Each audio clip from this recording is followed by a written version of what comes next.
हेच global वॉर्मिंगमुळे जे तापमानात वाढ झाली हे कमी करण्यासाठी म्हणजेच एनर्जीचं जे कन्झम्पशन कमी करण्यासाठी एक यात्रा काढण्यात आली आहे. ज्यांनी IIT मुंबईचे जे प्राध्यापक होते त्यांनी आपलं घरदार सोडलेलं आहे आणि तब्बल 11 वर्ष ही यात्रा करणार आहे. काय त्यांची यात्रा आहे, काय त्यांचा उद्देश आहे, हे सगळं जाणून घेऊ आपण त्यांच्याकडूनच.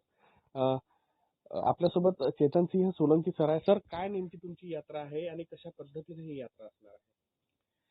ये हमारी यात्रा, इसको हम एनर्जी स्वराज यात्रा बोलते हैं और ये 2020 में चालू हुई थी और 2030 तक चलेगी। 11 साल की यात्रा है और उसके पीछे जो मेन उद्देश्य है कि जिस तरह से जलवायु परिवर्तन हो चुका है, हम सबका अनुभव है कि कैसे सीज़न बदल गए हैं। मानसून का सीज़न बदल गया है, ठंड का सीज़न बदल गया है और ये सिर्फ अपने देश में नहीं हुआ, ये विश्व भर में हो चुका है और अजीब-अजीब घटनाएं होती रहती है। तो ये जलवायु परिवर्तन हो चुका है और इस जलवायु परिवर्तन के पीछे हम सबका योगदान है। हर वो व्यक्ति जो एनर्जी का उपयोग करता है, जो कोयले का उपयोग करता है, इलेक्ट्रिसिटी के रूप में हम एलपीजी का उपयोग करते हैं, पेट्रोल डीजल का उपयोग करते हैं, तो हम जलवायु परिवर्तन में योगदान देते हैं। जब हमें क्लाइमेट चेंज हो गया है हमारी धरती पर, तो उसका जो मेन कारण है कोयला, पेट्रोल, डीजल, उसको छोड़कर हमें जल्दी से जल्दी 100% सोलर ऊर्जा पर जाना पड़ेगा। तो आपकी जो यात्रा का मकसद क्या है? आपने घर छोड़ दिया है और किस तरह से ये यात्रा को आगे ले जाने वाले हो? 2 लाख किलोमीटर का आपका जो पूरा ट्रैवलिंग देश भर में रहने वाला अभी शायद 14,000 तक कंप्लीट हो चुका है। क्या है सर? मैंने ये संकल्प लिया कि मैं 11 साल तक बिना घर जाए इस बस में रह के लाखों करोड़ों तक लोगों के बीच में जाऊंगा और ये मैसेज दूंगा कि ये बहुत गंभीर समस्या है, हम सब इसके जिम्मेदार हैं, हम सब मिलके इसको हल करें। कठिन हो जाता है ना, ऊर्जा में स्वावलंबन लाना, क्योंकि पूरे विश्व में ये चेतना लानी पड़ेगी। एनर्जी की जरूरतों को कम करना पड़ेगा, कोल, पेट्रोल, डीजल, गैस को जीरो पे लाना पड़ेगा और 100% सोलर ऊर्जा पे जाना पड़ेगा। सोलर ऊर्जा का बड़े पैमाने पे भी उपयोग भी जो है किया जा रहा है। अभी सरकार ने जो नए बजट है उसमें भी सोलर का इस्तेमाल होते हुए दिख रहा है। लेकिन सिर्फ सोलर का जो इस्तेमाल करना है या उसको भी एक सीमित समय मतलब सीमित मात्रा में करना है ताकि उसका भी कुछ एडवर्स इफेक्ट ना हो? ये बहुत अच्छा प्रश्न किया आपने, क्योंकि सोलर ऊर्जा, या ऐसे कहेंगे कि जो भी मैन्युफैक्चरिंग हम दुनिया में करते हैं, हर मैन्युफैक्चरिंग का एडवर्स इफेक्ट होता ही है।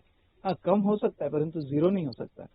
तो सोलर एनर्जी का भी एनवायरनमेंट पे इम्पेक्ट होता है, इसलिए सोलर ऊर्जा पे जाना है 100%। तो मैंने एक नियम बनाया, मैं उसको बोलता हूँ AMG नियम।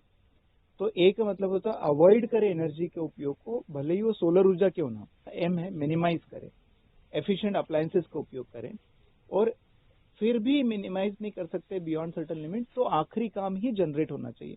तो मैं इसको नियम को बोलता हूँ AMG, avoid, minimise, generate, one third one third one third. One third avoid कर दो, वन थर्ड मिनिमाइज कर दो, सिर्फ वन थर्ड ही जनरेट करना चाहिए बने हमारे लिए।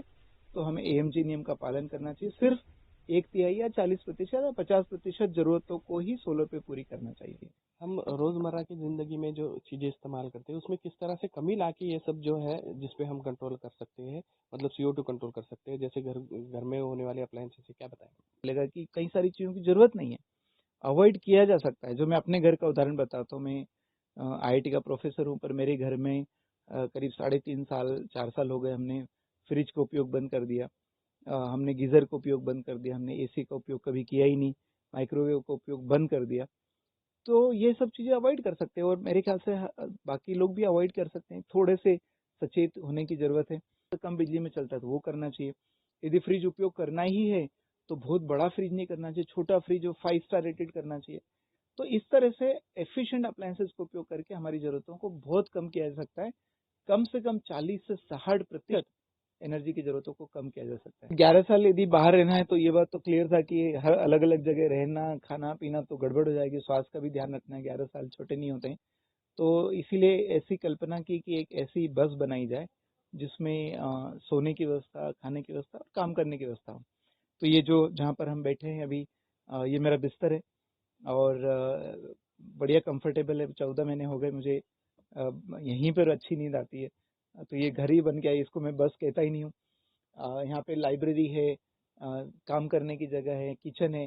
तो खाना हम होटल का कभी खाते नहीं है, बहुत कभी जब भी ज़रूरत हो जाए तो खाते हैं। तो या तो कहीं पे सात्विक खाना बन जाता है वो खिला देते हैं, या हम खुद बना लेते हैं।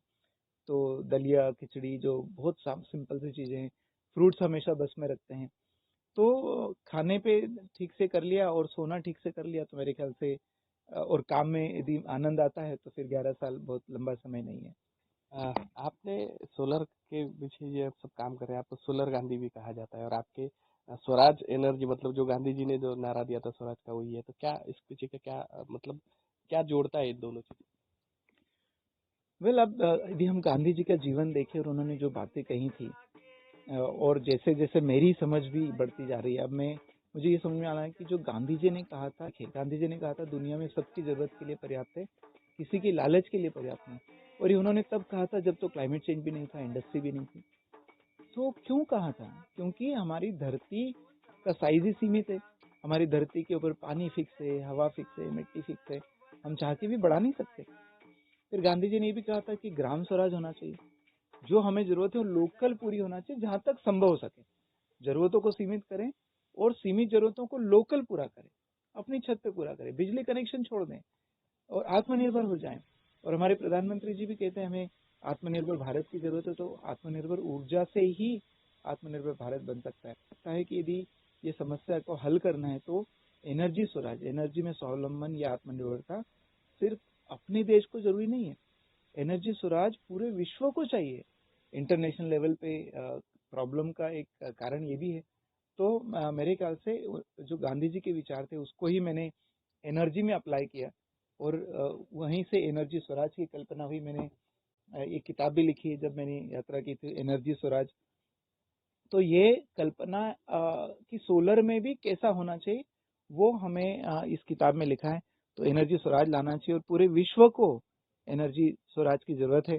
और मेरे ख्याल से जो गांधी जी ने कहा तो वो तो यूनिवर्सल बातें हैं, मतलब आज भी लागू है, 100 साल बाद भी लागू होगी और 1000 साल बाद भी लागू होगी। आपकी जो ये यात्रा है, आप 2 साल मतलब 10 साल चलने वाले हो, अभी तो 2 साल पूरे हो चुके हैं। कितने लोगों को आपने इसमें जोड़ लिया है और आगे कितने लोगों को जोड़ने का है, खासकर वो किस वर्ग के युवाओं को या उस किस वर्ग को जोड़ना है? और इसमें उन सभी लोगों को जोड़ना है जो ऊर्जा का उपयोग करते हैं। और ऊर्जा का उपयोग कौन करता है? हर व्यक्ति करता है, अमीर करता है, गरीब करता है, पढ़ा लिखा करता है, बिना पढ़ा लिखा करता है, यंग करता है, ओल्ड करता है। तो मेरे ख्याल से ये ऐसा काम है जिसमें किसी को छोड़ा नहीं जा सकता। एक तरह से हमने एनर्जी में साक्षरता की जरूरत है, ऊर्जा में साक्षरता। तो मेरा उद्देश्य है ये 10 साल पूरे होते होते 11 साल की कम से कम 100 करोड़ लोगों को ऊर्जा में साक्षर बनाया जाए और 1 करोड़ घरों से बिजली कनेक्शन कटवाया जाए या आत्मनिर्भर बनाया जाए, उनको 100% सोलर पे ले जाया जाए। ये 2 मेन उद्देश्य हैं यात्रा के। हमारे साथ में थे आईआईटी बॉम्बे के प्राध्यापक चेतन कुमार सोलंकी, और जिन्होंने कहा है कि स्वराज मतलब एनर्जी स्वराज लेके ये यात्रा शुरू की है और आगे 8 साल तक 9 साल तक ये यात्रा चलने वाली है। और इसी जो अपन जिस का अभी कार में है उन्हीं को उसने उन्होंने अपने घर में परिवर्तित कर लिया और उसी में ये गुजारा करने वाले और देश भर में जाके ये नारा देने वाले, एक जन जागृति की मुहिम लेके जाने वाले, जिसमें एनर्जी का जो है सीमित मात्रा में उपयोग किया जाए और इसको अपने आप को परिपूर्ण किया जाए, ऐसा उनका ये संदेश है।